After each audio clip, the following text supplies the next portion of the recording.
Um, that was a down in Ohio. I believe it's Ohio. Let's see here. This is from Legal Insurrection.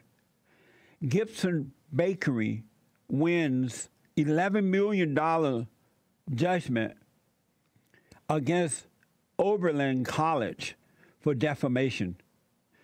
And some of you might remember this. I don't, to be honest with you. I was reminded when I was having my meeting this morning with Nick. But some of you might remember this case in which a bakery in Ohio is suing a local college for libel and defamation. I want to just remind you of this story. Here is the soundbite for it.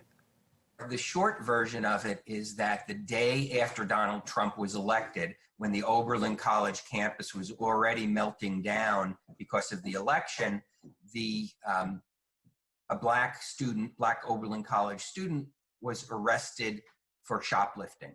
Two black female Oberlin College students who were accompanying him were also arrested when a scuffle broke out. The student body immediately pegged that as racial profiling, and they, in a sense, vented their frustrations out on this bakery. They mounted protests outside the bakery that were so aggressive that the police even considered calling in the county riot team to try to deal with it. Most importantly, the dean of students of Oberlin College was at the protest, and according to witnesses, she was leading the crowd with a bullhorn, directing people what to do, passing out these defamatory leaflets, and facilitating the whole accusation of racial profiling. Amazing. This is another reason you got to stop falling for the lies of so-called racism folk. They're using it against you, and it's not even real. It's either hatred or love, and most people don't have love today. The bakery, which has been around since 1885, lost their customers as well as being cut off from various food service companies they were in business with. So they were cut off from all that. The jury has awarded Gibson Bakery with $11 million in damage.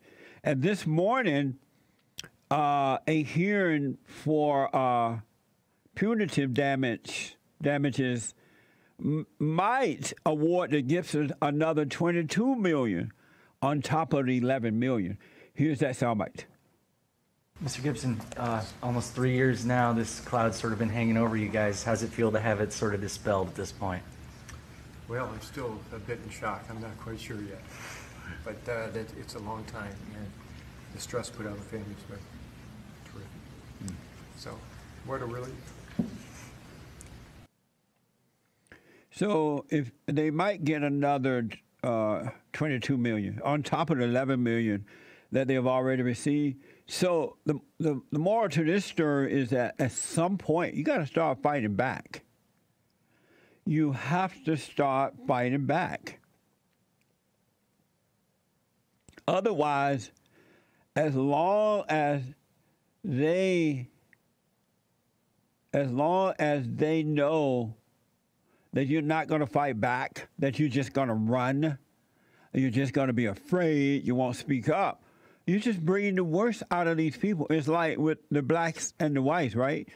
The blacks, not all, but most, the blacks have falsely accused white people for 70 years or so of so-called racism. And they noticed when they started out, hey, white people are afraid of this word. And I'm going to get some free stuff. And so I'm just going to wear it down since I know that white people are going to run. So they noticed that the white people are going to run from that word. And today, 2019, is out of control. Out of control. But had white people stood up and said to the blacks, no, you're lying. I'm not your problem. I don't hate you. You should do what you want. Leave me alone. I guarantee you America would be different today with the racists, because it would have forced the blacks to realize that they had to look at themselves, because it is a pure lie, unadulterated lie, that black people are suffering because of so-called slavery or so-called Jim Crow or so-called racism. It's all a lie, folks. It's just a lie. It's a real lie, but it's so embedded in the hearts and minds of most black people that because they've been told that over and over and over again and over the years, generation after generation, they've been told that in their homes where their fathers have failed, their mothers have failed. They've been told that in their black churches. They've been told that in universities, generation after generations. And then white people have cowered down as though it's real, that it just brought out the worst in the blacks. Blacks were not like this prior to the so-called civil rights movement. They were independent thinking people. They didn't have black leaders. They worked. They got married. Men overcame the situations. They were overcome. And they would get married for the most part. But they changed when that stupid civil rights movement thing started. That's when it all changed. And now the men are weak and no good. And they are pushing the black women as though they're the head of the men. Whenever they want a leadership and somebody to do something for the blacks, they get a black woman. They don't go to the man. And the black men just trail along. Okay, here I come, mama. Wait for me, mama. It's so dumb. I got this call last night from someone. And they were like, Jesse, turn your TV on. Turn it on and turn to the open network. So I turned it on, and they had this party. It was in a big auditorium. They were having this discussion with the people who were in this so-called movie about the New York 5. Was it 5 black boys that were accused of allegedly assaulting a white woman in the park?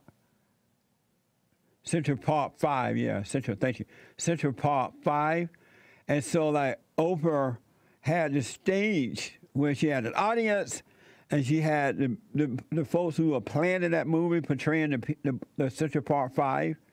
And then she had the real guys on who went to jail, right? The 5 men who went to jail.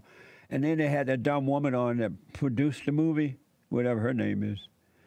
And I have to tell you, Ava DuVernay, what's it? How you say it? Ava DuVernay. What? Ava DuVernay. What a dumb woman. Just as dumb, but she's been worshipped in the black community by some of these black people. But she is evil, in my opinion, evil. And so is Oprah, and that's why I don't watch this black stuff. That discussion that they had on the Oprah network last night about the whole movie was pure evil. And it's galvanizing the black people to just hate, even more so. There was no love in it at all. And poor white people. You're made to be victimized, to look like the victim of all colored people now, because you've allowed it to happen by not standing up for yourself. Likewise, we're losing America. The men are losing, even though I see a change coming. They're losing because they won't stand up. Likewise, they hate the president, the great white hope, because the great white hope is standing up. And he's a white, straight, conservative Christian male of power. They can't defeat him. They just don't know what to do. They don't know whether to impeach or not to impeach. They don't have anything to impeach for.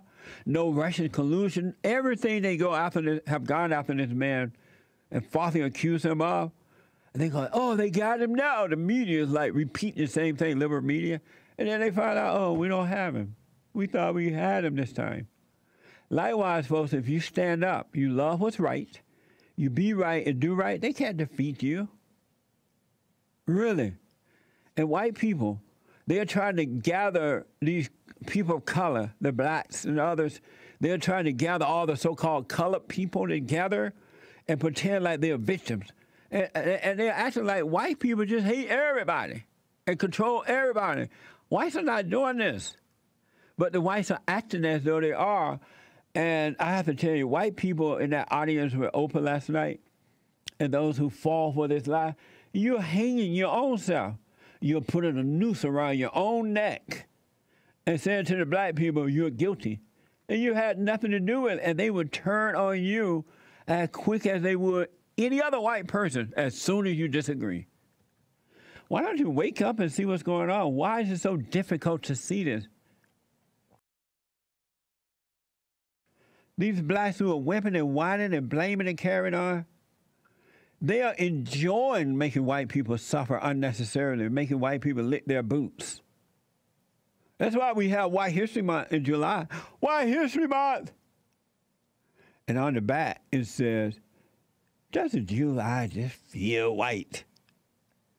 Because they have black history, gay history, Mexican history, women's history, mama history, daddy history, but no white history. And it's white people who made America. Am I the only one that sees this? I don't understand why you can't see it's a spiritual battle, and why can't you see that they are teaming up against white people? They are blaming you for every little thing. No responsibility for themselves, no self-responsibility at all. And they are trying to pretend the Mexicans and the blacks are together. They're not. Believe me, they're not. I promise you they're not. And as soon as the Mexicans take over, blacks are out of there. They don't like black people either. Nobody likes the blacks. Because the blacks are just awful people. Angry, out of control, victims, whining, and children are out of control, violent people. Who's going to be around that for too long? Oh, just a spiritual battle. And I encourage the people of good, you got to start speaking up, folks. You got to build your house on a solid foundation, not on sand. You got to build your house on the love of God, which is life, the force of life, really. The love of God is the force of life. And when you're living in the light, the darkness can perceive it not. They can't see it. So switch it around or something. I want my country back. The Great White Hope is helping. You just had a young lady call my show that didn't know if she was a boy or girl. You know something's wrong. So these children of the lie, they want to demoralize you. They're passing drugs. Who would encourage anyone to get on drugs? Marijuana or whatever. Marijuana is a drug. It could cause lung problems and things like that. I just saw a report last night about that. Why would anyone, if drugs are bad, why do you think they're encouraging drugs? Because they want you dumbed down. They want you on your house to be built on sand so that they can use you and put fear in you and make you doubt things. And you're falling for it, and now your foundation is weak. You shouldn't be on drugs, no form of drugs. And even when you take medication, if you're sick and you have to take some medication, I've been told over and over again that you shouldn't even take that medication for so long because even it will destroy you. So why would anybody refer you to marijuana or any form of drugs? You gotta know that's not a friend. Don't you? Amazing. Why would anybody kind of convince you that you're not a boy or a girl? What's the hidden agenda behind something that's so apparent, that's normal? So congratulations for this bakery, Gibson Bakery. I'm glad you won. And if everybody starts fighting back with good, don't give up, you can win too. Especially if you love You have to have love. You have to love God with all your heart, soul, and might, and become a son or a daughter of God. And then you'll be right and you'll do right, and that's what you'll get back. Doesn't mean you won't have challenges, because the children of the light will always try to stop you, but you wouldn't give in to it.